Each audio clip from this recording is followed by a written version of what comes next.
Bueno, este es el primer encuentro del 2022 con la presencia, por fin, y digo por fin porque hace tiempo que queríamos tener a Juan Manuel Fernández Martínez con nosotros.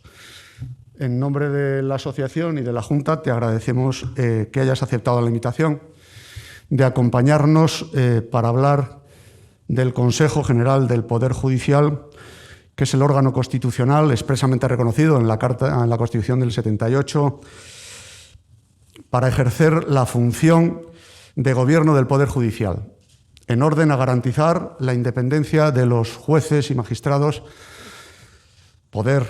uno de los tres poderes del Estado en el ejercicio de la función que tienen encomendada. Casi todos los aquí presentes nos conocemos y casi todos conocemos a Juan Manuel, que es vocal del Consejo General del Poder Judicial, miembro de la Comisión Permanente del mismo, presidente del Foro Justicia y Discapacidad. Algunos, además, tenemos el privilegio de conocerle desde hace mucho tiempo y gozar de su amistad, ¿no? En lo que a mí respecta, pues nos encontramos en octubre de 1976 en nuestra universidad, en la Universidad de Navarra, y desde entonces hasta hoy hemos mantenido nuestra amistad, que está, bueno, pues basada en la complicidad que se adquiere en la adolescencia, ¿no? Y en la primera juventud. Y en el tren, llena de muchas risas, muchas ilusiones, muchos proyectos compartidos y, al fin y al cabo, mucha vida en un momento en que la vida, el día es muy intenso, la semana es un año, el año es un siglo, ¿no? Así hemos venido viviendo, cada uno, luego la vida nos ha ido situando en distintos sitios, en distintas profesiones, pero no nos cuesta nada juntarnos, como el viernes pasado, ¿verdad?, a tomar un café y pegar la hebra donde la habíamos dejado la última vez sin ningún tipo de problema. Bueno, de su biografía, creo que no le disgustará si digo que quizá una de las cosas más relevantes es que es gallego, pero aunque nació en Venezuela, en Barquisimeto, pero yo creo que yo me voy a atrever a decir que ya es un gallego navarro, ¿no? Donde ha arraigado bien, de manera que ya puedes tener... Yo te doy ese título, ¿no? Yo me atribuyo mucho el de navarro-leonés o leonés-navarro, pues a ti y yo creo que a los dos nos pasa un poco... hay un escritor portugués, Miguel Torga, os recomiendo vivamente que leáis su diario. Es un médico, es un magnífico escritor, en ese diario dice de él que soy como esos árboles trasplantados que no gozan de buena salud en el nuevo suelo, pero que se mueren si vuelven a su tierra natal. Entonces, recoge un poco el problema de los que no hemos logrado nacer, crecer, reproducirnos y morir en la tierra en la que nacimos. Sin embargo, yo creo que este no es tu caso. Creo que has sido bien trasplantado aquí y te desenvuelves aquí con la misma soltura que allí. Nació aquí en Pamplona, ha consolidado la vida personal, se casó con María José, la conocemos todos también, y aquí nacieron sus 3 hijas, y también la profesional, como he dicho, estudiamos aquí la carrera, y aquí ha desarrollado principalmente la función jurisdiccional y de gobierno en la Administración de Justicia durante más tiempo, ¿no? Ingresó en la carrera judicial en el 84, tras pasar por los juzgados de Betanzos, Málaga, Estella y Pamplona. Fue presidente de nuestro Tribunal Superior durante 10 años y ya llevas casi 8 en el Consejo General, y al paso que vamos y lo que te rondaré. En fin, y acabo la presentación, te lo decía hace un momento, si sigo así tendría que entrar a relatar virtudes, muchas, y corro el riesgo de ponerme pedante y no me lo permitiría yo y nos pondríamos colorados los dos. Así que tienes la palabra, es tuya. Muy buenas tardes. Muchas gracias, Ali, por tus cariñosas palabras. La verdad es que sí, se nota que somos amigos desde hace muchos años y me refería al tren por aquellos largos viajes. La Coruña sigue estando donde estaba entonces, pero era mucho más complicado llegar y hicimos no pocos viajes en aquel tren. Siempre me daba envidia Ali porque se bajaba en León Y a mí de León a La Coruña, que esos apenas 300 kilómetros, que costaba 6 horas aún por delante. Pero bueno, lo bueno de aquellos viajes es que también había mucho tiempo para las conversaciones. Bueno, muchas gracias a CoCiudadana por esta invitación. Es un auténtico honor y quiero personalizar este agradecimiento, además de en su presidente, también en mi querida amiga y querida y admirada compañera Margarita, por esta invitación. Como digo, es un honor, además teniendo en cuenta los predecesores a lo largo de vuestras actividades. La verdad es que es una iniciativa, esta asociación magnífica, ¿no? Prueba de la buena salud de una sociedad que tiene este tipo de foros para contribuir al bien común, bueno, pues a la inquietud de la sociedad. Por lo tanto, como digo, para mí es un auténtico honor. Y muchas gracias a todos vosotros. Si me permitís, os voy a tutear, ¿no? La mayor parte, yo creo que todos sois conocidos, amigos, y a todos os debo cosas muy importantes a lo largo de mi vida, y por lo tanto, pues referirme a vosotros con el tratamiento de usted se me haría un poco incómodo. Gracias también a quienes me han manifestado que no han podido venir por diversas circunstancias, sobre todo por las sanitarias, y que bueno, me han prometido que lo verán cuando esté grabado. Pues a ellos también les saludo. Voy a hablar del Consejo, y supongo que ya habrá un aburrimiento de este tema por las noticias constantes. No hay semana que no ocupe un espacio. Yo creo que esto ha producido cierto hartazgo, ¿no? Una primera consideración que yo quiero hacer sobre esto es que es un tanto frustrante para quienes vivimos, sobre todo nuestra juventud, los compases de la transición, que la falta de consensos. Ya no solamente en este tema, sino en otros. Creo que se ha perdido esa buena costumbre de los acuerdos, de los pactos, y ojalá que eso se recupere, y ojalá que también dentro de ese marco de acuerdos se pueda llegar a renovar el Consejo General del Poder Judicial.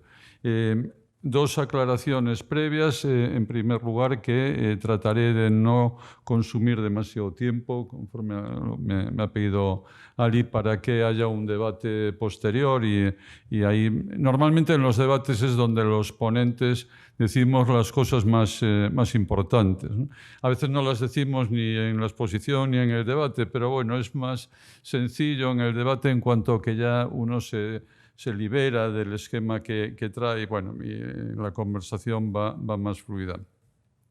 Y la segunda observación es que cuanto diga aquí, sobre todo en las apreciaciones subjetivas y valoraciones, lo haré a título particular. Es decir, no voy a expresar la opinión institucional del Consejo, con independencia de que lo que diga esté compartido por un número más o menos amplio de compañeros de vocales.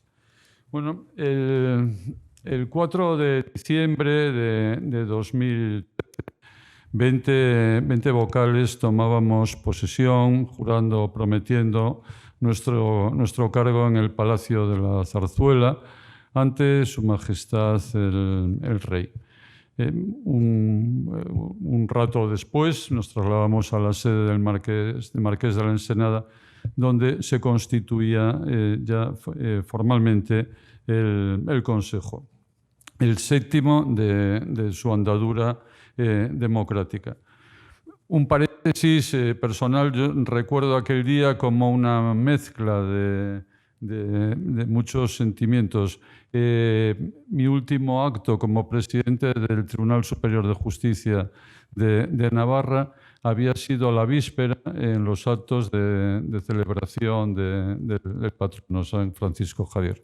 Y por lo tanto recuerdo aquel día una mezcla de mucha pena y al mismo tiempo de mucha ilusión. Pero bueno, esas consideraciones no nos interesan, o al menos no es de lo que ahora hemos venido a hablar.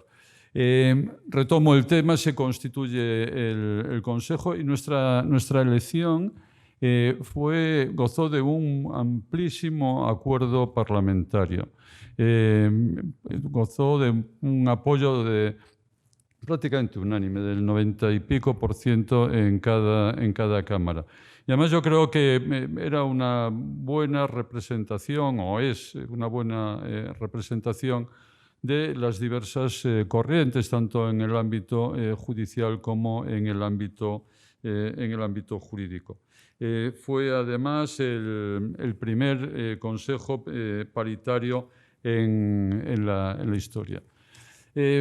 La necesidad de un consejo con estas características y con este apoyo es perenne, se da siempre. Pero en aquel momento era especialmente relevante porque, si recordáis, se había producido la dimisión del anterior presidente del Consejo, Carlos Díbar, lo cual además provocó una conmoción institucional que exigía que el nuevo Consejo tuviera este amplio margen de consenso. Bueno, nacía así, como digo, el séptimo Consejo, y un órgano, como ha dicho Ali, un órgano constitucional que se crea en el periodo moderno de la democracia. Lo crea la Constitución de 1978. Nunca en la historia de España, ni siquiera en sus periodos democráticos, había existido, pero no solamente es que no había existido, es que nunca se sintió la necesidad de que los jueces dependieran orgánicamente de un ente independiente, un ente que no fuera el Ministerio de Justicia. No se consideraba que esto fuera relevante para la vida democrática de la sociedad. Lo cual, dicho sea de paso, era lo que pasaba en la totalidad de países de nuestro entorno, incluso los de ininterrumpida tradición democrática. Se consideraba entonces, en aquella época, que la independencia de los jueces estaba garantizada con las leyes y las normas procesales. En realidad, esto también hay que ligarlo al nacimiento moderno de una nueva concepción de lo que era la función jurisdiccional. Surge así, tras la Segunda Guerra Mundial, la figura del Poder Judicial. El constitucionalismo que surge tras la Segunda Guerra y para responder a las terribles, trágicas consecuencias de los totalitarismos que desembocaron en la guerra, y teniendo en cuenta además que en alguno de ellos había una apariencia democrática, como el régimen nazi, donde se legislaron leyes terribles, pero que emanaban de un parlamento formalmente elegido por la sociedad. Bueno, en ese momento es necesario que el omnímodo poder que tienen los parlamentos, los gobiernos, tenga algún tipo de control, tenga algún tipo de límite. Surge así, como digo, el concepto de poder judicial. Y esto que ya se había implantado en algunas constituciones es lo que el Constituyente español de 1978 asume. Y le da la mayor importancia que podía ser. Y de hecho, el título sexto de la Constitución lleva como rúbrica el poder judicial. Es decir, lo recoge expresamente, no utiliza al referirse a los poderes legislativo y ejecutivo esta expresión, sino que habla de los órganos que lo ejercitan. Además, esta importancia que da no es solo terminológica, se proclama que la justicia emana del pueblo que es independiente y además da un paso muy importante, que es la creación del Consejo General del Poder Judicial como órgano encargado de su gobierno. La ruptura con el pasado se había producido. Ya nunca más se residenciaría, y espero que nunca más en la historia democrática de España se vuelva a hacer, nunca más se residenciará en el poder ejecutivo o en otro poder ajeno lo nuclear que atañe a la independencia de los jueces. El artículo, la Constitución reservó al Consejo 4 funciones esenciales, sin perjuicio de aquellas otras que por ley se le pudieran añadir. De hecho, han sido muchas las que se han añadido, pero hay 4 que son nucleares: nombramientos, ascenso, inspección y régimen disciplinario. Porque esto es el núcleo gordiano, este es el ADN del Poder Judicial. Cualquier intromisión que se haga ahí, y en el pasado era fácil hacerlo, supondrá una quiebra de la independencia. Es decir, no se permitirá que nunca más el Poder Ejecutivo pueda remover a su voluntad a un juez o coaccionarlo, amenazarlo, asustarlo a través de inspecciones o de régimen disciplinario. Se establecía así las competencias. Fijado esto, había que determinar cuál era la composición. La necesidad de dar respuesta a las variadas y numerosas fuerzas políticas en la transición, pero yo creo que sobre todo la necesidad de reflejar en todos los aspectos, y insisto en ello, era un aspecto nuclear en la Constitución, llevó a que el consenso se trasladara también a la composición. Para ello se creó un órgano configurado en torno a un presidente y 20 vocales. A mi juicio, hay aquí una primera cuestión que luego va a crear disfunciones. Es un órgano que está hiperdimensionado. Pero, como digo, había que responder a ese deseo de que los diferentes partidos pudieran intervenir en la composición. Prueba de que se pensó en otra cosa es que la ponencia inicial de la Constitución hablaba de 15 vocales. Las disfunciones de esto se han tratado de arreglar, aunque no me quiero meter ahí, y es el consejo que estamos viviendo, mediante la distinción entre vocales con dedicación exclusiva y vocales que no. Bueno, y llegamos a un punto esencial que a la larga resultó ser la semilla de todas las discordias que muy pronto iban a llegar. Me refiero, obviamente, al modo de elección de esos 20 vocales. Pero antes quiero hacer una consideración previa. En primer lugar, para quienes no estéis tan iniciados en este tema, no pertenezcáis al ámbito jurídico, deciros que de los 20 vocales la Constitución establece que 12 han de ser elegidos entre jueces y magistrados de todas las categorías. Y dice que se elegirán según ley orgánica. Esto es importante retenerlo. Y los otros 8, 4 se elegirán por el Congreso y 4 por el Senado, entre abogados, juristas de reconocida competencia con 15 años de ejercicio. Es decir, hay una composición mixta. Hay jueces y no jueces. Este es el modelo que se sigue en la práctica totalidad de consejos de justicia. Y el modelo español, además, ha servido de referencia para la creación de otros en diversos estados. Y es una configuración que a mí me parece acertada. Hay gente que piensa que el Consejo debería estar formado solo por jueces y no por gente extraña a la carrera judicial. Yo creo que no es un órgano de gobierno interno, sino que ejerce sus funciones, despliega sus efectos sobre la totalidad de la justicia Y la justicia es una obra coral, donde los jueces somos una parte del mismo, pero no la única. No hay justicia sin fiscales, no hay justicia sin abogados que encarnan el derecho de defensa, sin letrados de la administración de justicia, en fin, no me quiero olvidar de ningún colectivo, pero de muchos. Y eso es una obra coral. Y todos, por lo tanto, están interesados en que eso funcione. Mi pega en este punto, y a mí me extraña que a lo largo de estos años no haya merecido grandes consideraciones, ni siquiera en aquellos ámbitos que pueden ser más especializados, ¿no?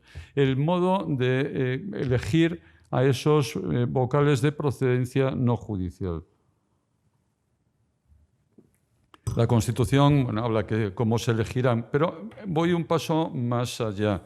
La representación que estos vocales pueden tener en el Consejo. Ha sido muy recientemente, en el año 2018, cuando el Consejo General de la Abogacía, hasta donde a mí se me alcanza, la primera corporación que ha puesto este tema encima de la mesa, donde dicen, oiga, cuando usted es libre de Parlamento de elegir abogados o no, pero si elige abogados, nosotros queremos dar nuestra opinión. Queremos tener un papel activo en la elección de esos vocales y que no responda solo a criterios subjetivos, personalistas, de relaciones o de adscripción política. Yo creo que esto no va a ser el tema que yo aborde hoy fundamentalmente, pero sí lo dejo encima de la mesa. Creo que la intervención de las diferentes corporaciones creo que sería una buena cosa. Pero bueno, vamos ya al modo de elección. Una vez que se aprueba la Constitución, donde es verdad que la elección de los vocales judiciales lo deja abierto, dice que según establezca la ley orgánica, había que reformar la ley orgánica. Una ley orgánica que tenía muchos años de vigencia, había que adaptarla a la Constitución y el legislador orgánico no tuvo dudas. Dijo, la elección de los vocales de procedencia judicial la hacen los jueces y el resto lo elegirá el Parlamento. Así se hizo, primera y única vez hasta ahora. El consenso político acerca de la arquitectura del Consejo, esto que os he explicado, la verdad que duró poco. El 28 de octubre de 1982 el Partido Socialista ganaba las elecciones, las ganaba además con una abrumadora mayoría de 202 diputados y se emprendió en el Parlamento la aprobación de una nueva ley orgánica que viniera a sustituir el modo de elección de los vocales. Y se cambió y se dijo que todos los vocales, con independencia de su procedencia, deberían ser elegidos por las Cortes. 10 por el Congreso, 10 por el Senado. Montesquieu ha muerto. Dijo entonces esta frase, se atribuyó, no está acreditado que así fuera, pero se atribuyó a Alfonso Guerra durante la tramitación parlamentaria. Con independencia de quién fuera el autor de esto que se hizo célebre, hubo muchas personas que entonces pensaron que si no muerto la cuestión había quedado seriamente dañada.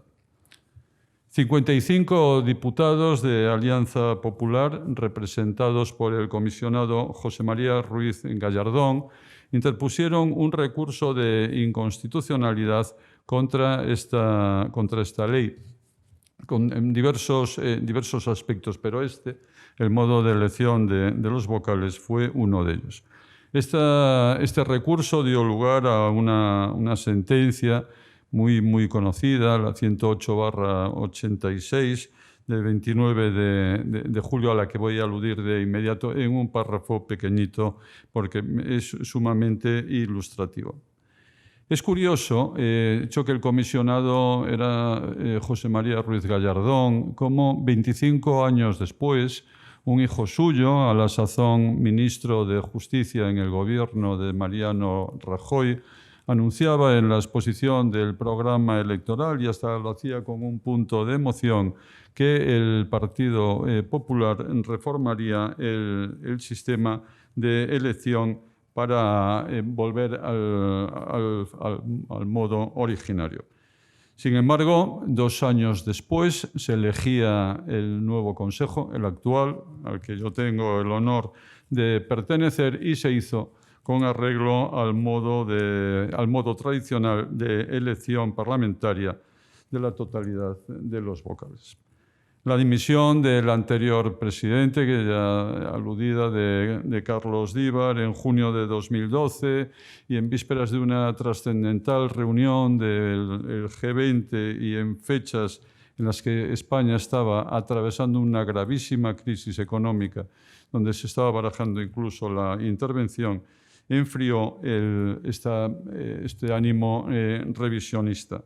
Desistieron de esta idea que, dicho sea de paso, el Partido Popular la había incorporado a su programa electoral hacía ya más de 10 años y que no se llevó a la práctica pese a que José María Aznar ganó las elecciones generales del año 2000 con una también amplísima mayoría absoluta, 183 diputados. Bueno, he aludido a la sentencia que resolvió este recurso del Tribunal de Alianza Popular, donde digo, se trataban muchos temas, porque eran varias las cuestiones que se consideraban por los recurrentes que afectaban a la independencia judicial. Pero en cuanto a este punto concreto, el Tribunal Constitucional hizo varias consideraciones. Primero dijo que no le gustaba el nuevo sistema. Se expresa con absoluta claridad. Dice que se responde al espíritu constituyente mejor el sistema originario, es decir, la elección mixta, jueces por los pares, no jueces por el Parlamento. Pero dice el Tribunal Constitucional que la función del alto intérprete de la Constitución no es decidir entre 2 opciones del legislador que son factibles, cuál de ellas le gusta más, sino verificar si son o no acordes con la Constitución. Como en el caso los dos lo son, la Constitución admite ambas posibilidades, es una opción por la que ha optado el legislador y hay que respetarla. Pero hace una serie de consideraciones que la verdad fueron premonitorias. Año 1986.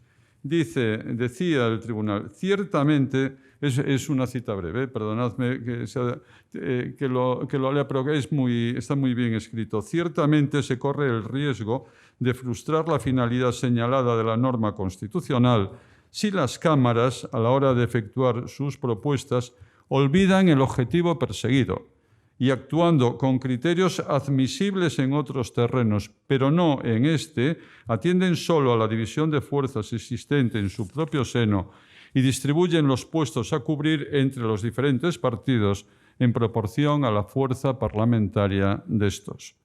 La lógica del estado de partidos empuja actuaciones de este género, pero esa misma lógica obliga a mantener al margen de la lucha de partidos ciertos ámbitos de poder, y entre ellos, y señaladamente, el poder judicial.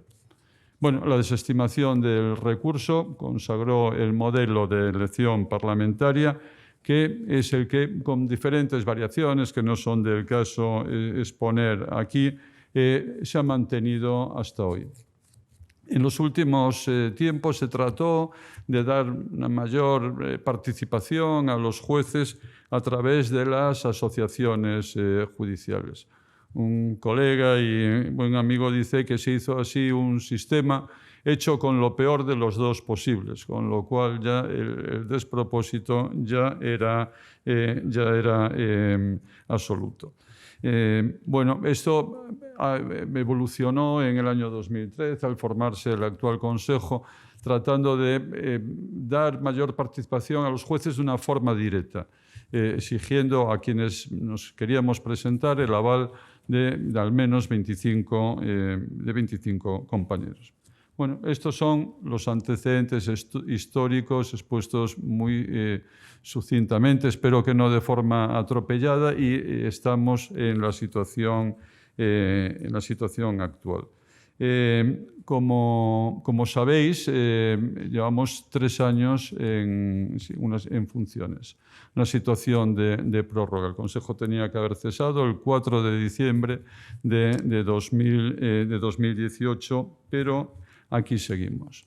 Como sabéis, dentro del conjunto de fuerzas parlamentarias, el Partido Popular, Ciudadanos y Vox, en estos momentos piden la modificación de la ley y que la elección de los vocales judiciales se haga por los jueces, mientras que el Partido Socialista, Unidas Podemos y quienes apoyan al Gobierno entienden que ha de mantenerse el actual sistema.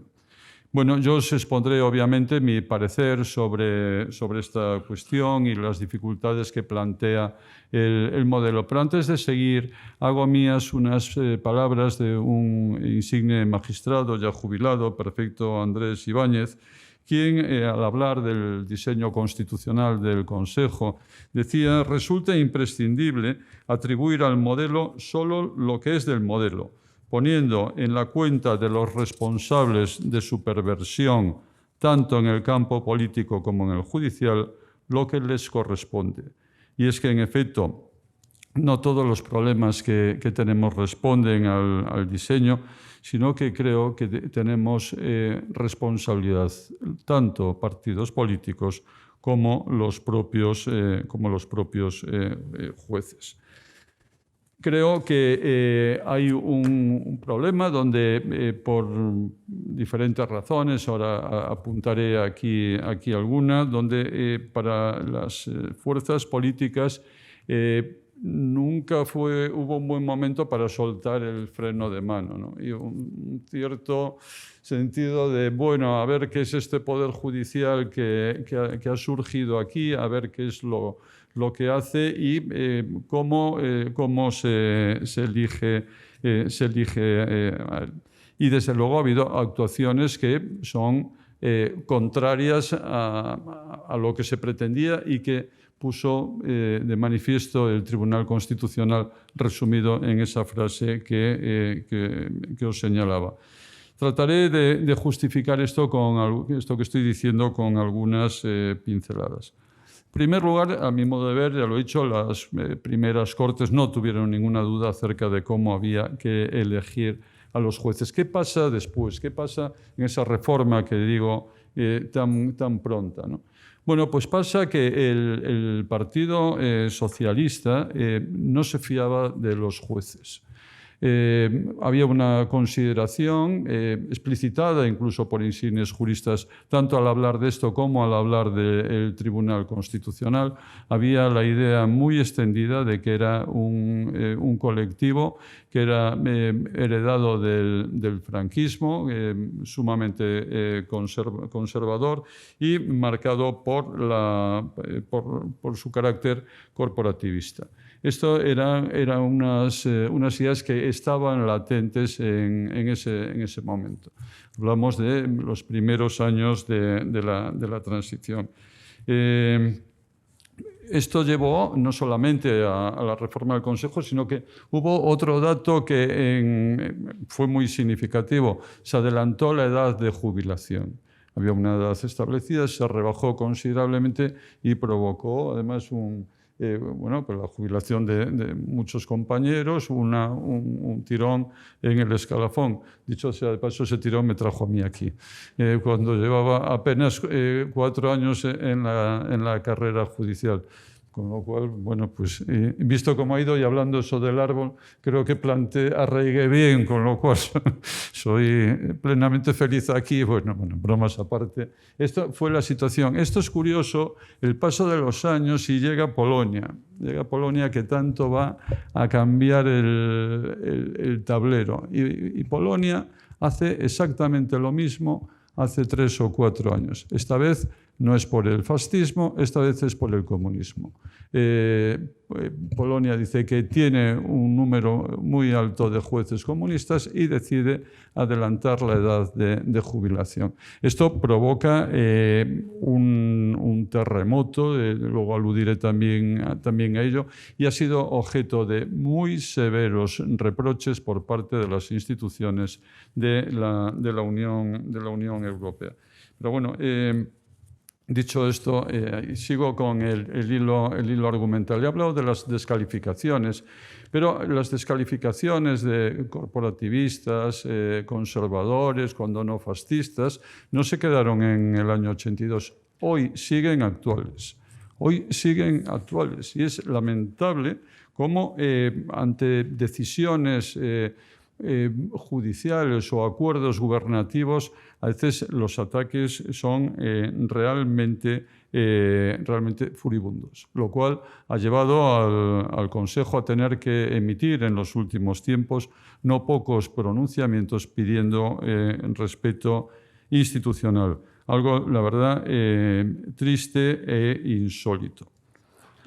Como he señalado, ha habido el freno de mano puesto, ¿no? Es decir, bueno, a ver, aquí qué pasa. ¿Y por qué digo esto? Pues ya lo he mencionado, el Partido Popular se comprometió a ello en el año 2000 y no lo hizo. Y lo pudo haber hecho en 2 ocasiones con mayoría parlamentaria.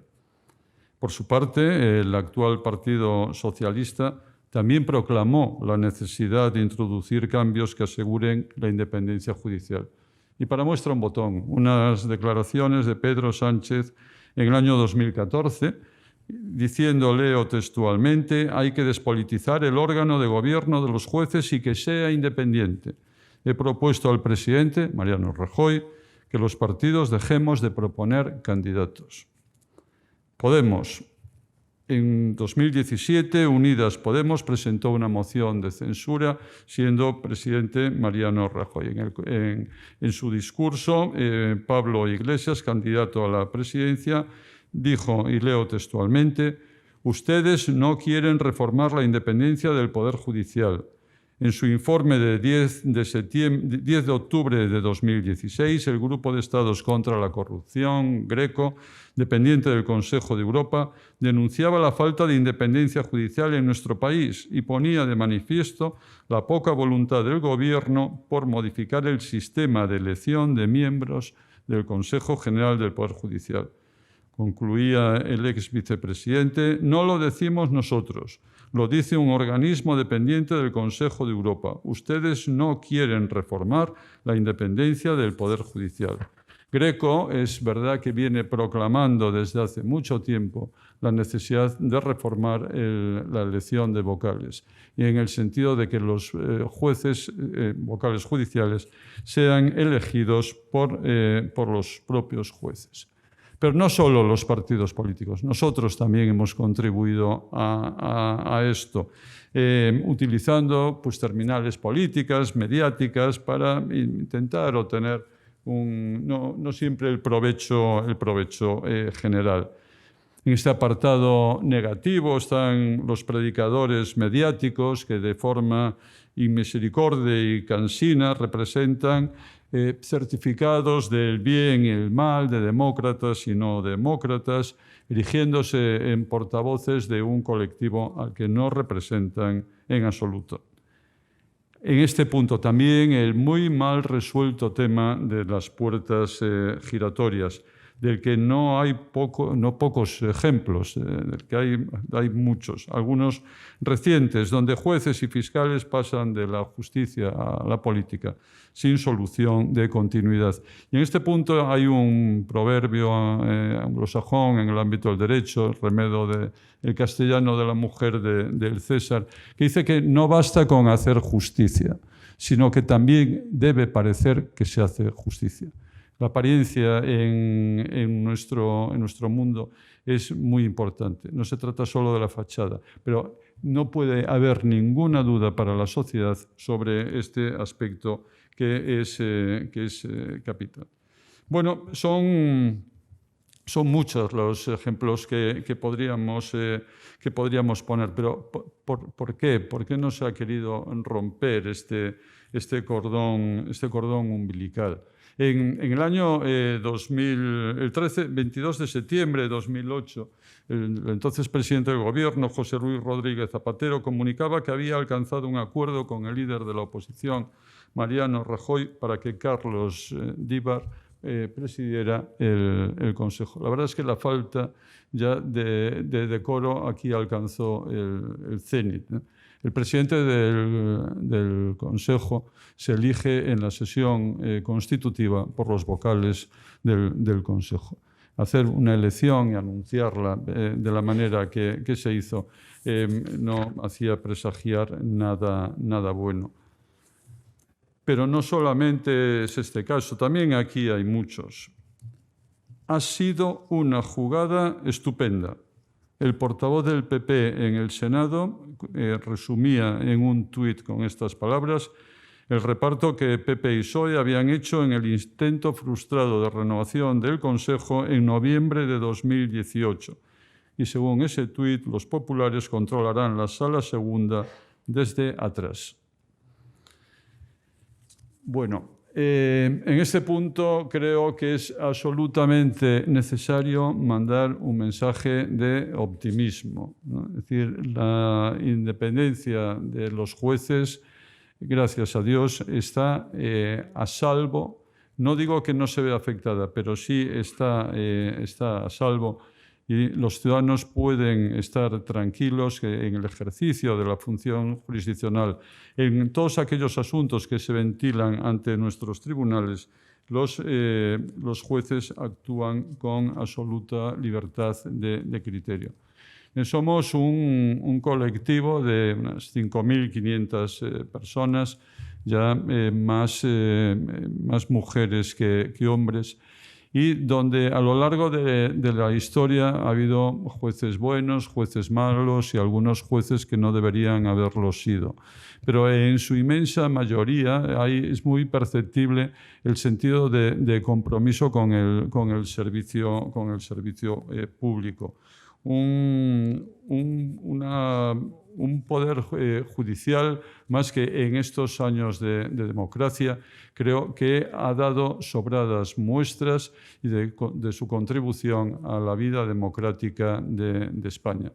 En primer lugar, en cuanto a la articulación del Estado, en cuanto a impedir la desmembración del Estado y sobre todo en los tiempos más recientes donde esto se ha visto amenazado por movimientos terroristas y secesionistas. Creo que la defensa de la vida democrática en España en torno a la Constitución ha sido fundamental. También mediante su contribución al principio de igualdad y en la lucha contra la corrupción. Y son innumerables las causas que ha habido que prueban, que acreditan esta afirmación que estoy haciendo, donde numerosas causas, donde se han visto implicados políticos de todos los colores y donde, por lo tanto, no puede identificarse una línea concreta de actuación, han sido objeto de investigaciones y enjuiciamiento y condena. Y no solamente políticos, personajes muy importantes en la vida social, económica de España, incluso miembros de la familia real.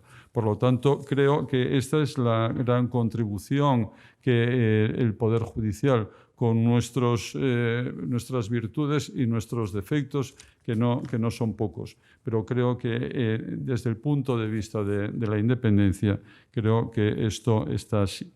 Encaro la recta final, pero hay una cuestión a la que tengo que hacer necesariamente mención porque es en lo que me voy a apoyar para expresar mi opinión sobre el tema que nos ocupa, y es la situación en Europa.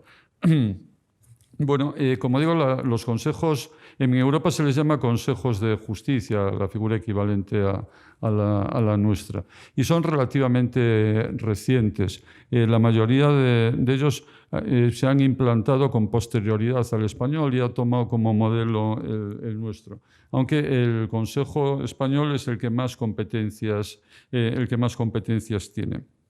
No todos los países en Europa tienen Consejo de Justicia. Esto se ha proclamado en numerosas recomendaciones, decisiones, diciendo no es obligatorio para pertenecer a la Unión Europea que los Estados tengan un Consejo de Justicia. No es obligatorio. De hecho, hay países, particularmente Alemania, también Austria, que con la importancia que tienen no tienen nada parecido. Las competencias, el gobierno de los jueces lo hace el gobierno de la nación o los gobiernos federales. Ahora, como digo, sí, de crearse, hay que establecer seguir unos parámetros. Y esto ha cogido un auge fundamental, enorme, en los últimos años, a raíz de los problemas que se han planteado fundamentalmente en Polonia y Hungría. No solo, pero muy focalizados ahí, donde se han tomado medidas como las ya apuntadas y otras que han hecho tambalearse la imagen de la independencia judicial. Y esto es crucial en la Unión Europea. No hay democracia sin Estado de Derecho y no hay Estado de Derecho sin independencia del Poder Judicial que la garantice. Y esto es un principio básico. Europa se construye como un espacio de libertad, de igualdad y también de justicia. Y es fundamental que estén homologados los sistemas judiciales de todos los estados que conforman la Unión, porque dentro de eso se crea un espacio común donde se reconocen mutuamente las sentencias que se dicten en los diferentes países. Y por lo tanto, esta es una cuestión absolutamente crucial para la Unión Europea. Y se ha puesto de relieve, sí, en estos 3-4 últimos años, y ha coincidido con el debate en España acerca de la renovación del Consejo. Y el Tribunal de Justicia de la Unión Europea, al pronunciarse, ha habido varias. Una sentencia sobre Polonia señala que la intervención de un Consejo en el contexto de un proceso de nombramientos de los jueces contribuye sin duda a objetivar el proceso, pero sin embargo esto solamente es así cuando dicho organismo disfruta de una independencia suficiente respecto de los poderes legislativo y ejecutivo y de la autoridad a la que debe remitir tal propuesta de nombramiento. Tribunal de Justicia de la Unión Europea. Son múltiples las declaraciones que se han hecho a nivel general y a nivel particular en relación a España. Recomendación de la Comisión de 20 de diciembre de 2017, donde se señala los Estados son libres de constituir consejos o no, pero si lo constituyen, la mitad al menos de los miembros tienen que ser jueces y los tienen que elegir sus pares.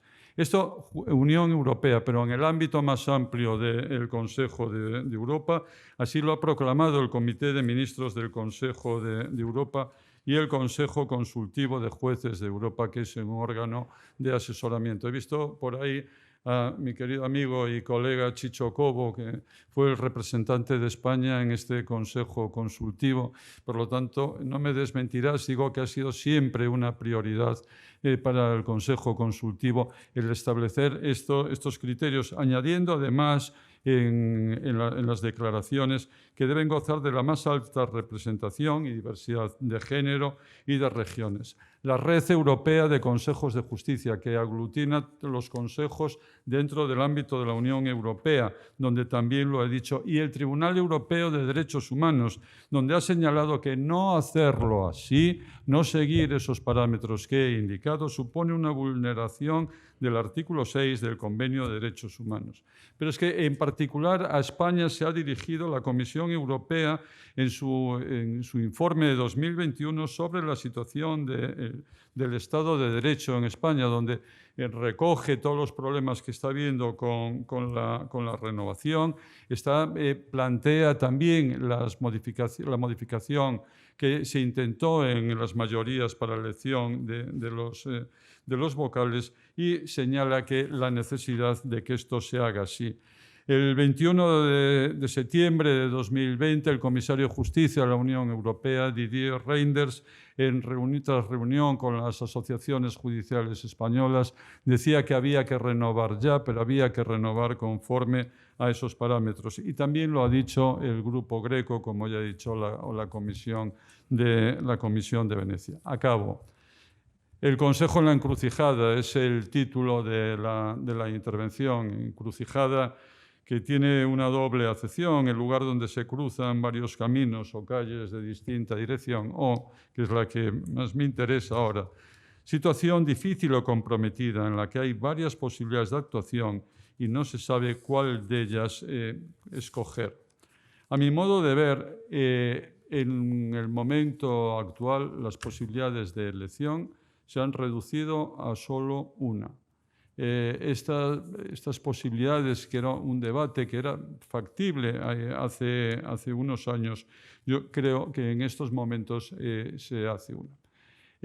Hay dos grandes posturas en este momento. La de quienes consideran que la renovación debe hacerse ya y conforme a las normas que rigen esta cuestión, las que regían en el año 2018, que son las que siguen rigiendo, y se apoya en favor de esta tesis, y no es un argumento menor el respaldo, la legitimación democrática que supone la elección parlamentaria, y un segundo grupo que considera que la renovación debe ajustarse ya a las nuevas exigencias. A su vez, dentro de esto hay una doble corriente, quienes consideran que la renovación debe hacerse conforme a los parámetros hasta ahora vigentes, con el compromiso de las fuerzas políticas de reformar esta cuestión, y los que creen que no debe hacerse de ninguna manera si no es implantando ya este modelo europeo. Para mí, insisto en que hablo a título absolutamente particular, no expreso la voluntad del Consejo, donde también hay división sobre este punto. Creo que ha de cambiarse el modelo de elección. El vigente no es un modelo cuestionable en términos de legitimidad democrática. En absoluto lo cuestiono por eso. Pero hay razones poderosas para este cambio. En primer lugar, porque, como digo, es lo que Europa nos está exigiendo. Y cuando entramos en la Unión Europea se cedió parte de nuestra soberanía a otras instancias, y por otra parte los derechos fundamentales y la tutela judicial efectiva ha de interpretarse conforme a la jurisprudencia que emana de los tribunales internacionales. Y tanto el TJUE como el Tribunal Europeo de Estrasburgo se han pronunciado en este sentido. A mayores de este argumento, esto es lo que quiere de una forma abrumadoramente mayoritaria la carrera judicial. Una encuesta realizada por el Consejo arrojaba como más del 90% de jueces quieren este sistema de elección. Y no me atrevo a decir cuál es lo que la sociedad quiere, pero creo que hay una corriente importante, yo no digo mayoritaria, pero importante en este sentido. El Consejo, tanto el presidente como el Pleno del Consejo, nos hemos manifestado en diferentes ocasiones por la necesidad imperiosa de proceder a la renovación. El deterioro institucional es terrible y además arrastra con ello no solamente, y que no es poco, no sería un daño menor, el prestigio del Consejo, sino que irradia también al funcionamiento de los jueces. Por lo tanto, como digo, esta es una cuestión de una enorme importancia institucional.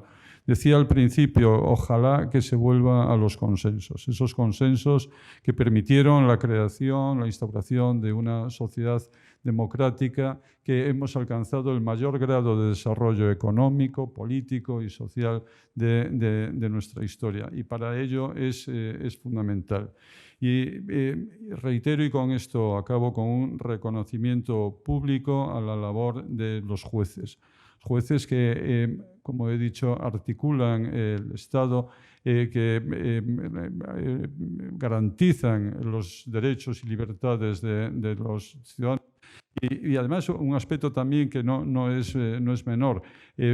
Al garantizar la seguridad jurídica se está también potenciando la actividad económica del país y muy particularmente aquellas inversiones extranjeras que buscan estabilidad, buscan tribunales que funcionen de una manera independiente. La independencia, y con esto ya sí acabo, palabra, tiene un carácter instrumental. Está al servicio de los ciudadanos. Los jueces debemos ser independientes porque esa es la única forma de garantizar que los derechos y las libertades de los ciudadanos van a estar garantizadas. Y esto, la independencia se garantiza, se asegura por cada juez. Cada uno de nosotros somos el primero obligado a hacerlo. Pero es absolutamente necesaria esa ayuda, ese soporte institucional, que eso es para lo que se diseñó el Consejo y ojalá lo pueda seguir haciendo así. Muchísimas gracias por vuestra atención.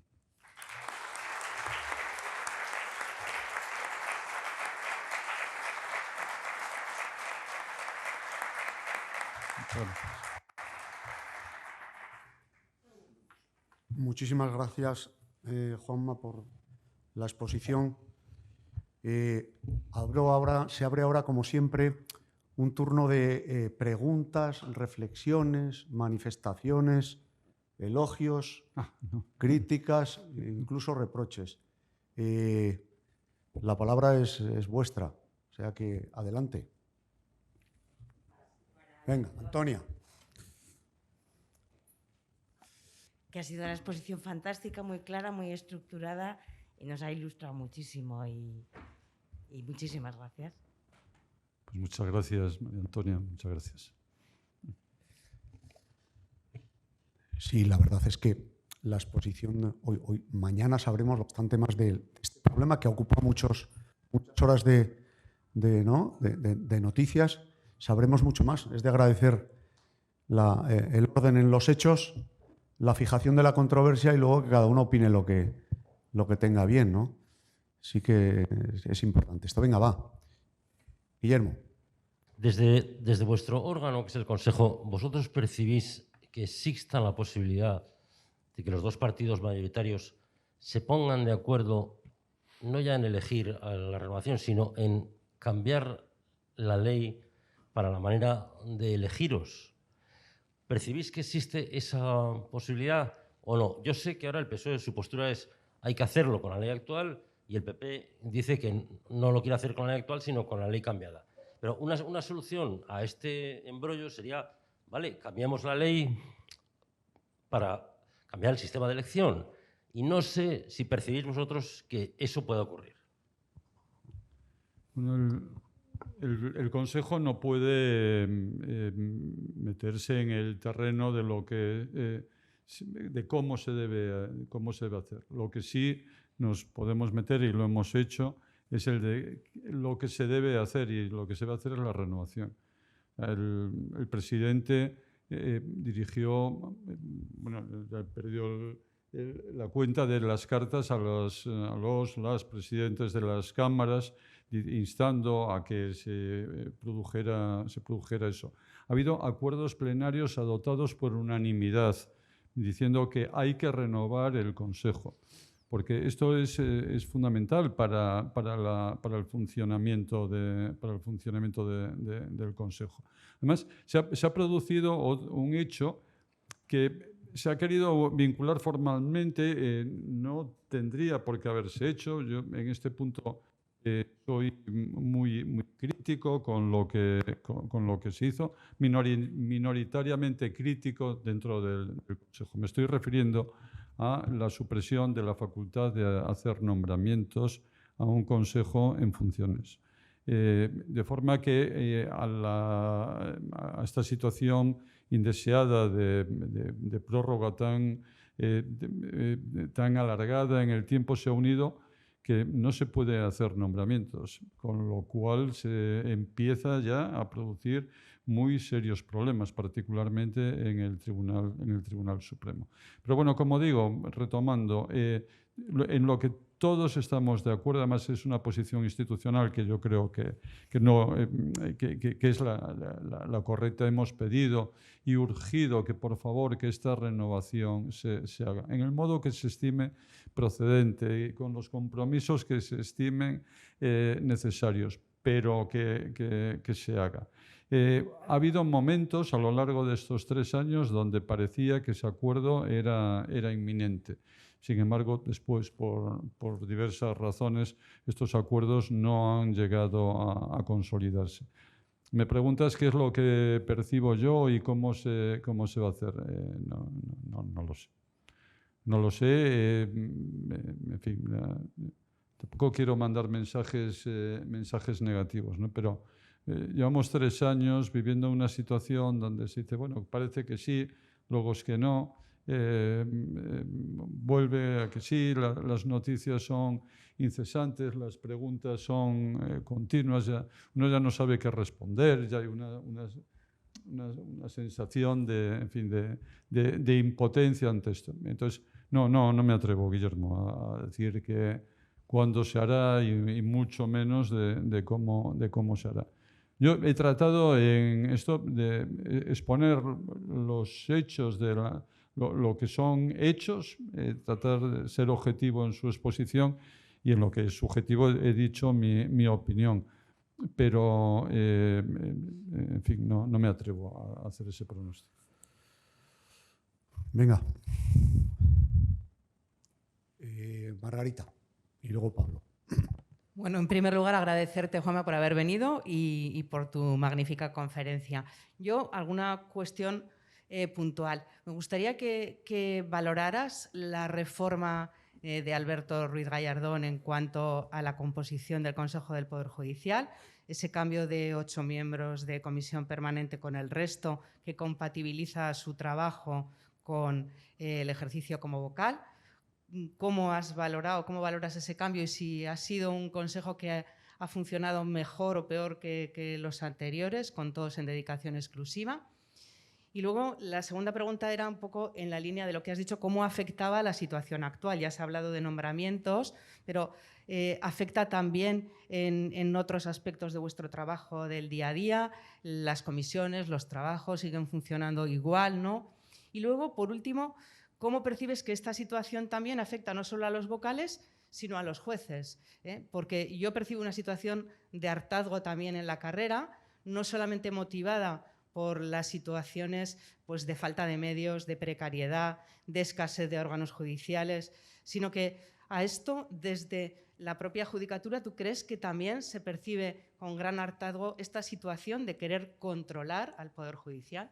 Muchas gracias por tus preguntas, Margarita. En cuanto a la primera, ya he dicho antes que un consejo tan amplio de 20 vocales pues, fue planteando problemas con el paso de los años.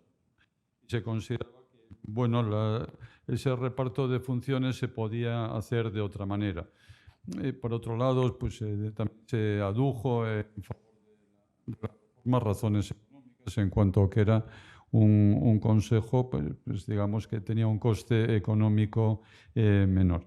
Hombre, es difícil juzgar lo que uno hace, ¿no? A mí me produce cierto pudor y además digo, bueno, no, sí, esto pues llevo 5 años de estos 8, pues casi 6 en la permanente, ¿no? Entonces puede decir, no, sí, es algo que funciona de maravilla, pero bueno, sí es verdad que le ha dotado de una mayor rapidez, de una mayor agilidad en no pocos aspectos. Pero tiene un punto que es muy crítico, ¿no? Que, bueno, pues, se ha llegado a hablar durante este tiempo de que había vocales de diferentes categorías, ¿no? Porque quienes no están en la permanente no intervienen en el mismo nivel, digamos, de toma de decisiones que los que sí están, ¿no?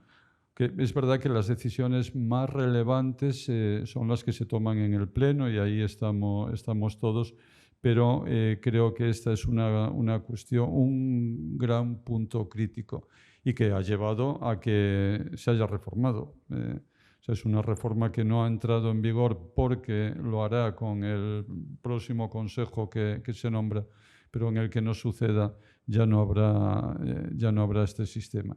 Bueno, habrá que esperar un tiempo para ver, para hacer la evaluación correcta. Pero como digo, sí es verdad que ha sido más ágil, pero tiene este grave inconveniente. En cuanto a cómo repercute, bueno, la primera repercusión que, como digo, no está vinculada directamente a la falta de renovación, sino a la aprobación de la ley por la que se suprimió la posibilidad de hacer nombramientos a un consejo en funciones. En la exposición de motivos de esa reforma se habla con toda claridad que esto responde a la situación de bloqueo que hay. O sea, es decir, es una ley que se adopta como consecuencia de eso. Yo creo que esto no se debió haber hecho. Insisto en que es una opinión particular, pero creo que no se acomoda a la Constitución. Lo decía al principio, la Constitución establece un núcleo fundamental de competencias y uno de ellos es el de nombramientos. Lo más importante que hace un consejo son los nombramientos.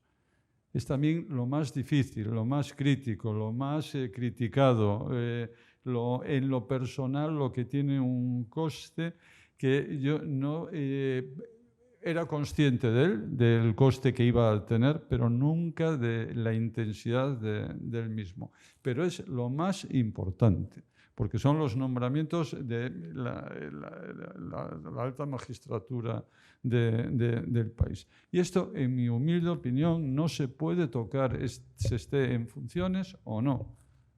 Porque además, y esto es una idea, una sensación que yo creo que está muy generalizada, es que parece que se nos hace responsables a nosotros de que no haya renovación. Y dice, entonces, como ustedes son los culpables, pero ¿cómo que somos los culpables? Seremos, en todo caso, las víctimas de esta situación. No somos los culpables. Yo no voy a entrar al reparto de culpas, pero la renovación es una obligación del Congreso, los diputados y del Senado.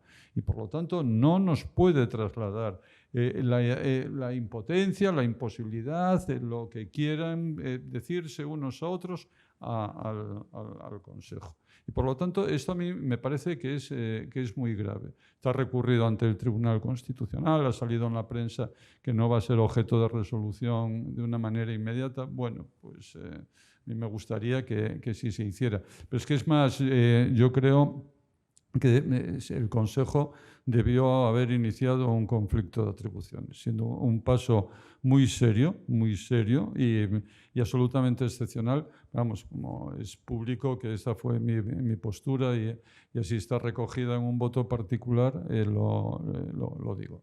Entonces, desde el momento en que ha afectado a los nombramientos, ha afectado a lo más esencial, pero no solo. Además, que no es solo esta la competencia que se ha dejado arrumbada por la falta de renovación. En cuanto a cómo repercute con los jueces, bueno, hemos tratado de que esta repercusión sea lo menor posible, ¿no? Y bueno, en este punto yo tengo que decir que las relaciones institucionales tanto con el Ministerio de Justicia como con las comunidades autónomas con competencia en la materia.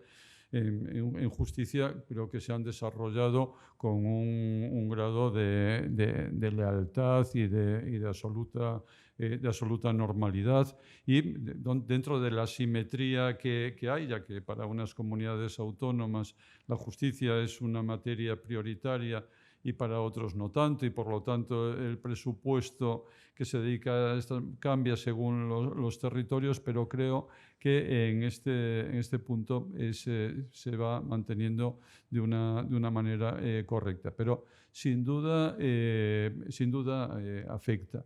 Y afecta algo que a mí me parece que es esencial, ¿no? Que es la percepción de los ciudadanos sobre la independencia. Es muy difícil hacer esa disquisición, ese juicio de decir el Consejo está muy politizado, los partidos políticos están gestionando ahí a ver a quién ponen, porque bueno, si este es facha o es rojo o es una cosa o es la otra.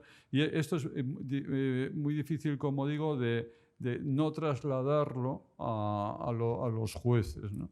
En fin, entonces creo que no es bueno para nadie. No sé si hay algún matiz, Margarita, de lo que me preguntabas que quedaba. Pablo y luego Paco Puello. Buenas tardes y gracias por la exposición. Yo tengo una percepción un poco extraña, será porque soy simplemente un ciudadano, pero tengo la sensación de que la gran reforma que falta en este país es la reforma de la justicia. Y creo que en ese sentido la justicia se está alejando muchísimo de lo que son las percepciones de los ciudadanos. Y evidentemente tiene mucho que ver el hecho de que los presupuestos que se dedican a la justicia aquí son prácticamente la mitad de los que dedican el resto de países europeos y otras muchas cosas. Pero en ese ánimo de acercarse hacia la ciudadanía, ¿no tendría sentido que el Consejo General del Poder Judicial diera un paso hacia algún lado justamente para la renovación? Bueno, o sea, no sé si me explico. Sí, Al final, las instancias judiciales lo he entendido perfectamente. Están muy lejos. O sea, creo que lo he entendido perfectamente. El único paso que se me ocurre es la dimisión. No hay otro paso posible una vez que se ha agotado, y no cejamos en el empeño de hacerlo. De verdad, en todas las intervenciones que se hacemos, y hoy aquí yo lo reitero, hay que renovar ya. Para que no quede ninguna duda sobre esto. Ahora, entonces, la única salida es el tema de la dimisión. Bueno, me parecería una irresponsabilidad. Una absoluta irresponsabilidad. Que el gobierno del Poder Judicial quedara pues nada, sin gobierno. Sin gobierno, absolutamente sin gobierno. Son numerosas las cuestiones que todos los días hay que resolver. Informes que hay que hacer, cuestiones que hay que atender. Igual muchas de ellas no tienen la relevancia, la trascendencia pública, pero son muy importantes. No solo para los jueces, que también, sino para los ciudadanos. Entonces, más el Consejo se tiene que mover.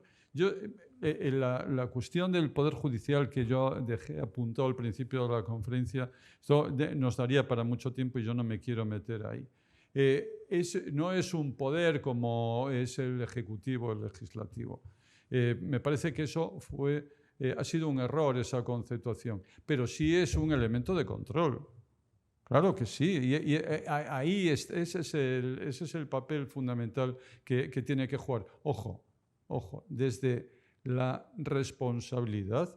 A veces a los propios jueces se nos olvidan algunas cosas. No basta con la independencia. La Constitución exige responsabilidad y vinculación a la ley, con única vinculación ahí. Y la vinculación a la ley es la legitimidad democrática del juez. Cuando se tiene un poder tan grande, cuando se puede mandar a alguien a la cárcel, tú tienes esa facultad, esa competencia, tiene que tener una base democrática. Porque si no dices, bueno, ¿y usted quién demonios es, ¿no? Y eso deriva de que los jueces respetemos y observemos la ley. Y hay que ser también responsables. Hay que ser conscientes del alcance de nuestras resoluciones, en fin. Bueno, y este es el papel del Poder Judicial en una democracia, es ser un elemento de control. A mí me gusta mucho la expresión anglosajona de checks and balances, ¿no? Control y equilibrio, ¿no? Y entonces no me meto en lo que es exclusivamente político. Hay un margen de discrecionalidad política donde los jueces no podemos entrar, porque eso es alterar las reglas de la democracia. Eso no es estar sometido únicamente al imperio de la ley. Yo, como soy juez, aquí aplico lo que me da la gana, ¿no? Entonces, ese gobierno tiene que mantenerse. Luego hay un error, y lo digo con todo el respeto, de quienes dicen que este es un consejo que está caducado y que carece de legitimación porque se ha cambiado el panorama parlamentario, que no es ya el de 2013, pero es que no es así. La legitimidad democrática del Consejo no deriva de ser un órgano de representación parlamentaria. Por más que el conjunto de fuerzas parlamentarias que hay en un momento dado y que eligen a los vocales, sea importante que representen el pluralismo político. Pero el cambio parlamentario no incide en la legitimación democrática del Consejo. De hecho, los periodos no coinciden. El mandato del Consejo son 5 años. El de una legislatura son 4, y no es casual. Se hizo a propósito, para que no coincidiera, porque es la forma de garantía. Y por lo tanto, el Consejo no pierde legitimación democrática a la hora de seguir desempeñando sus funciones. Y es algo que todos los días estamos leyendo, ¿no? Especialmente cuando hay algo que no gusta, pues se dice, es un Consejo que no puede tal, porque ha perdido la legitimación. En fin, respondiendo perdón, a su pregunta, creo que esa solución, ese paso que sería... a mi modo de ver sería un paso al abismo, que es la dimisión, no lo contemplamos. Y se ha hablado de una manera más o menos formal, pero desde luego no está en nuestro ánimo en absoluto. Francisco.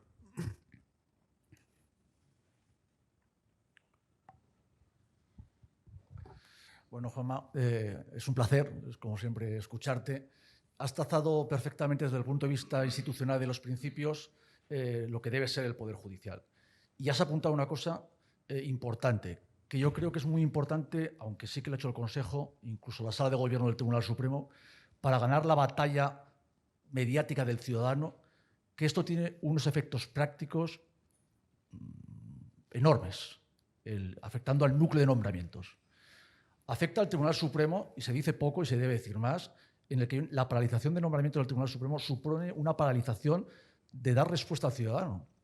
Hace 15 días, hablando con compañeros del Tribunal Supremo, se han interpuesto 4.500 demandas directas por el primer estado de alarma ante la Sala Tercera del Tribunal Supremo, donde ya hay 7 vacantes y se esperan 2 más.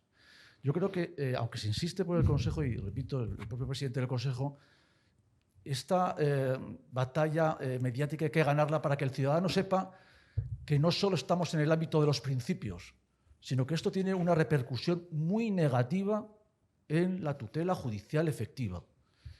Y en el más alto tribunal se pudo renovar la sala de lo penal in extremis antes de la prohibición de nombramientos, pero si no, hubiera abocado a la sala de lo penal a no tener miembros para poder constituirse. Y ahora la que está en riesgo, muy cierto, es la sala tercera, donde se van a dilucidar aspectos muy importantes en relación al COVID-19 y otras cuestiones muy importantes de responsabilidad patrimonial que van a atenazar en los próximos años la respuesta judicial al ciudadano. Creo que hay que incidir más en esos aspectos prácticos muy negativos que tiene ese bloqueo en los nombramientos del Consejo. Pues muchas gracias por tus observaciones, Paco. En primer lugar, en el acuerdo plenario por el que el Consejo nos manifestamos de forma no unánime, pero abrumadoramente mayoritaria en contra de la reforma que se hizo por la que se suprimieron las competencias, cuestionábamos esa reforma en una doble dirección. En primer lugar, en términos de vulneración de una competencia constitucional y, en segundo lugar, en términos de eficiencia de la administración de justicia, porque ya apuntábamos en esta dirección. Como si no se hacen nombramientos, en algunos casos se podrán prorrogar los mandatos, tal, pero en otros las bajas que se produzcan, y particularmente en el Supremo, va a ser imposible de reemplazar. Claro, en el Tribunal Supremo es donde más se producen por jubilación, por la edad, fallecimiento y otras materias. O sea que eso ya lo apuntábamos allí. Lo hemos dicho innumerables veces. Me dice, hay que decirlo más, no está llegando suficiente, me encantaría tener una radio, un periódico, pero lo que trasciende o no está en nuestras manos, ¿no? Yo creo que lo hemos dicho en numerosas ocasiones en los últimos tiempos, en medio también del ruido que rodea todo lo del Consejo y en unas discusiones que no siempre vienen teñidas de la institucionalidad debida, pues hay cosas como que pasan desapercibidas. No sé, tengo la conciencia tranquila de que lo estamos diciendo, de que constantemente lo estamos señalando. No llega el mensaje, pues lo siento de verdad, pero sí, pero bueno, nosotros los acuerdos, notas de prensa que se hacen, tal, bueno, pues en los medios de comunicación le dan la acogida que quieren darle, ¿no? Y bueno, además pues siempre hay alguna cuestión en el debate que parece que eclipsa a todos los demás, Pero en cualquier caso, hay un problema. Por ahora se va reconduciendo, pero si esta situación se prolonga, y bueno, no me quiero ni imaginar que no haya renovación hasta las próximas elecciones generales, porque bueno, pues, no será. No quiero ponerme en esa tesitura porque realmente me resulta, en fin, deprimente. Bueno. Antonia, perdón, ya llega allí otra intervención. Perdón por la ignorancia. ¿Qué es lo que impide exactamente que un consejo en un mandato prorrogado realice nombramientos? Pues una ley que ha aprobado el Parlamento. ¿Y esa cuándo ha sido? Perdón por la ignorancia. Pues una ley aprobada el año pasado. Ahora mismo no recuerdo, marzo creo recordar, fue mes de marzo, pero vamos, no recuerdo ahora la ley. Entonces, pues ha habido en el ámbito legislativo, bueno, después de un primer año, en el 18, curiosamente, se iba a producir la renovación en plazo, que se frustró por ese famoso tuit, el que he leído, ¿no? Y luego hubo, bueno, un tiempo ahí donde parecía tal, en fin. Pero bueno, cuando ya las cosas empezaron a agriar definitivamente, hubo un primer intento en el Parlamento donde se dijo, vamos a modificar las mayorías para la elección de los vocales. Una mayoría que la Constitución fija en 3/5. Hubo una interpretación diciendo que esa mayoría se podía cambiar. En fin, se hizo una construcción que se hizo un texto articulado. No pasó de proposición de ley. Si recuerdas, hubo se creó mucha alarma y las instituciones europeas reaccionaron diciendo que eso no era posible y aquello quedó descartado. Y hubo una segunda y esta sí cristalizó, diciendo que, dado que se parte de que un consejo en esta situación ha perdido esa legitimación y por lo tanto pues no debe hacer nombramientos, y esto sí cristalizó y fue hace un año, y donde fueron los últimos nombramientos que hicimos. Esa ley ha sido recurrida ante el Tribunal Constitucional por varios partidos políticos y se está a la espera. Pero bueno, sí, es una ley. Sí. Hola, buenas. Hay una cuestión que has tocado de pasada, pero que para mí ciertamente es relevante a la hora de lo que has comentado también, de que la ciudadanía perciba el poder judicial como independiente, y es el tránsito que en ocasiones se sucede por determinadas personas entre el poder judicial y la política. No sé si puedes decirnos cómo ves en la actualidad esa situación, y si el régimen de incompatibilidades que existe en la actualidad pues, es suficiente para preservar esa independencia, o si habría que incidir para proteger esa independencia, que los ciudadanos perciban, como has dicho, tan fundamental, que los ciudadanos perciban la independencia del Poder Judicial. Lo he dicho, ¿no? Creo que eso es una cuestión que está mal resuelta. Yo no sé cómo incide en la responsabilidad individual, porque yo, líbreme Dios de dar certificados. No me gusta que me los den y yo, desde luego, no los voy a dar. Lo que sí digo es que incide en la apariencia de independencia. Eso sí que la imagen que se transmite pues es, bueno, pues, en fin, y se asume y bien, y luego pues yo no digo que en el ejercicio luego individual, pues bueno, pero que ese es un tema que plantea problemas y creo que hay que resolver de otra manera, sí me parece que es así. Porque, bueno, paso de la política a la justicia a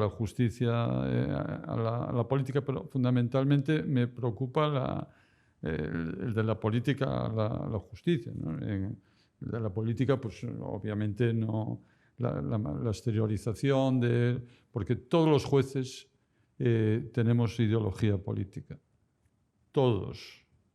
Y vamos, es que no me puedo, cuando se dice, no, hay que ser asépticos, no, eso sería ser anormales. ¿No? Es imposible, o sea, es que digo, no sé, ontológicamente es imposible que una persona no tenga además sería peligrosísimo, ¿no? Eso, vamos, ahora que está tan de moda, sería jueces del metaverso, ¿no? De seres así, bueno, en fin, entonces todos los jueces tenemos ideología, claro que sí. La cuestión es que en el ejercicio de tu función jurisdiccional, tu responsabilidad y tu obligación de sujetarte al imperio de la ley prima sobre esa ideología. Y esos límites no los tienes cuando estás en el ámbito político. Pues esos límites yo creo que también condicionan y modulan el ejercicio de algunos derechos por parte de los jueces. Por ejemplo, creo que el derecho a la libertad de expresión que tiene un juez no es el mismo que el que tiene un ciudadano corriente. Esto es muy polémico, ¿eh? Y un número no pequeño de jueces no están en absoluto de acuerdo con esta afirmación, pero bueno, es mi parecer. Entonces, pues, volviendo a las puertas giratorias, cuando se vuelve de la política pues, con una determinada imagen, y a veces es muy relevante, porque ha sido muy relevante, y puede ser que hasta muy fructífera y muy encomiable la labor política realizada, pero esa apariencia de imparcialidad de los jueces queda, bueno, en fin, hay algunos mecanismos y están los propios éticos de los jueces que los utilizan, ¿eh? También lo quiero decir, a través de la abstención de determinados asuntos, es decir, yo intervine en este asunto como fiscal, como juez, y por lo tanto me aparto o afecta al gobierno al que pertenecía, tal. Pero, insisto, es que no quiero reducir esto a decir, un juego de espejos, de fachada. No, la apariencia es muy importante, tiene que ir refrendada por el fondo. Y es un tema que habría que resolver, no eliminándolo, ni tampoco solo las puertas giratorias son con la política. También están con determinadas actuaciones en el campo privado, que dices, bueno, en fin, que no... y es una cuestión porque, insisto, el poder que tiene un juez es muy grande. La sociedad confía en un momento dado en que ese juez actúe correctamente y solo con arreglo a los criterios que deben resolver ese caso y que no haya interferencias de otras cuestiones, por muy respetable que sea esa ideología, obviamente, en su ámbito privado. La última.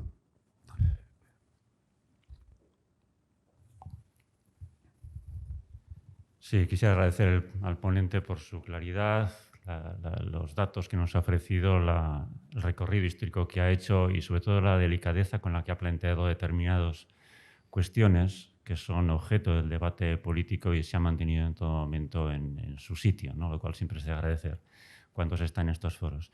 Desde ese reconocimiento quisiera plantear dos cuestiones con las que estoy muy de acuerdo y dos que quizá tienen cierta controversia.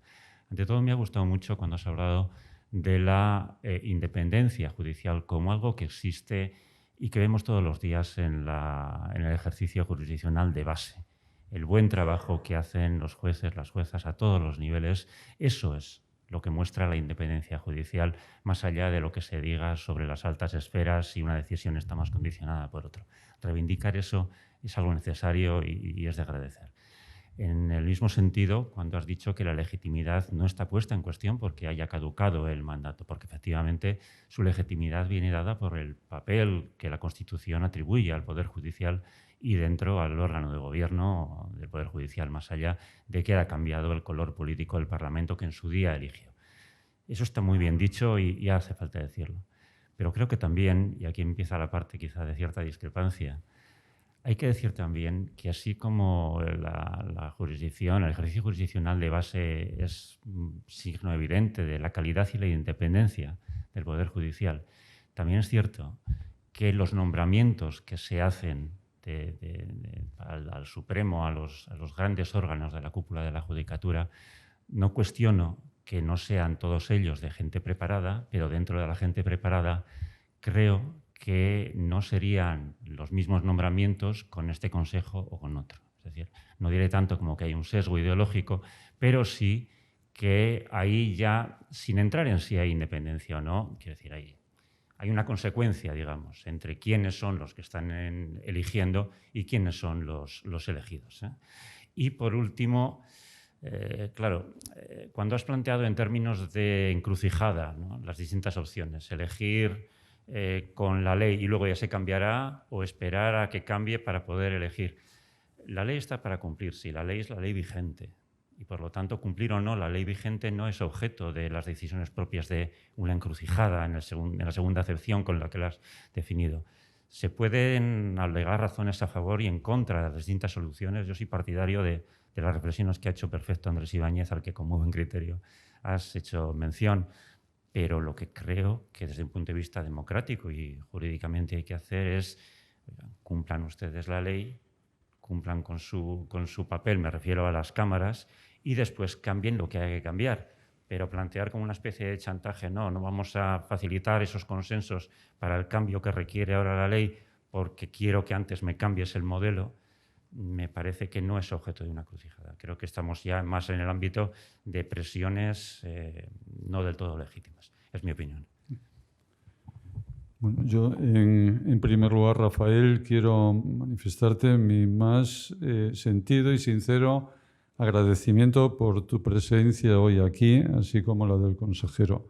De verdad, hay gestos que, bueno, pues, que ennoblecen la vida pública y yo lo aprecio de una forma de verdad especialmente intensa.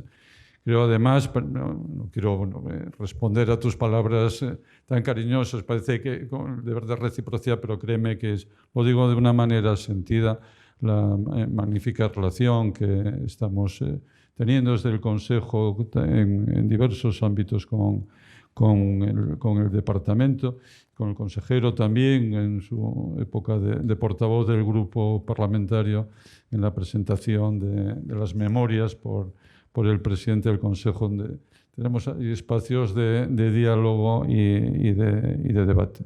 Más también quiero destacar que dentro de esa asimetría que hay en el ejercicio de las competencias autonómicas, pues Navarra ha tenido y tiene un papel muy destacado, y eso también es de justicia el que se diga. Respecto de los nombramientos, lo he dicho antes, es sin duda lo más difícil. Y por supuesto que cambia según qué consejo esté y la composición de ese consejo.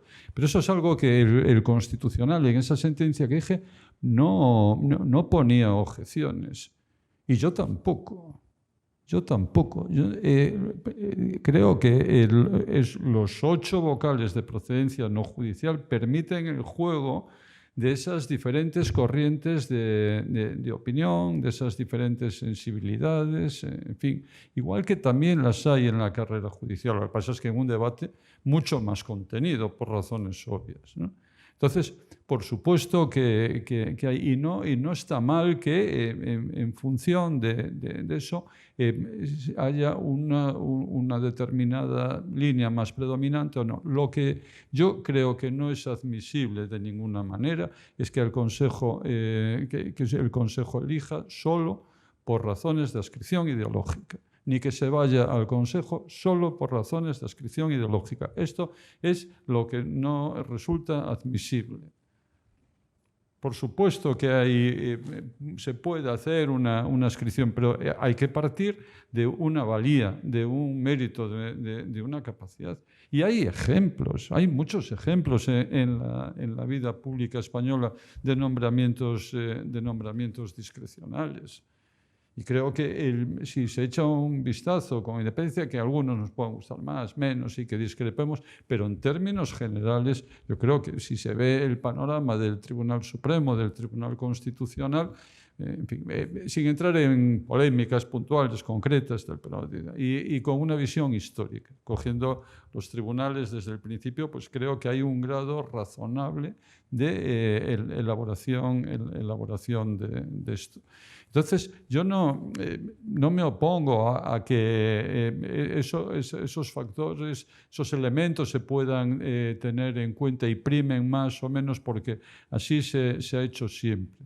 Lo que no puede ser, y es lo que el Constitucional dijo en el primer momento, un reparto de cuotas, ¿no? A ti te corresponde tal, a mí tal, y eso que además en la sociedad se percibe mal, se percibe como una especie de mercadeo, en fin, o palabras peores. No puede ser solo un mero reparto de cuotas. Y hay que partir del reconocimiento de que trayectorias consolidadas, que son respetables, en fin. Yo he citado hoy a un magistrado con el que en lo ideológico puedo no tener mucho que ver, pero a quien admiro profundamente. Lo admiro profundamente. En el campo profesional e incluso en el personal. Y cuando he organizado cosas y he podido, y él ha podido, lo he invitado. Y a partir de ahí podemos discrepar. Entonces, Rafael, creo que siendo cierto lo que dices, creo que hay que hacer un esfuerzo por ese aspecto. Y en cuanto a la segunda cuestión, creo que, bueno, hombre, yo alguna expresión que has utilizado, creo que has dicho chantaje, me parece, no sé si...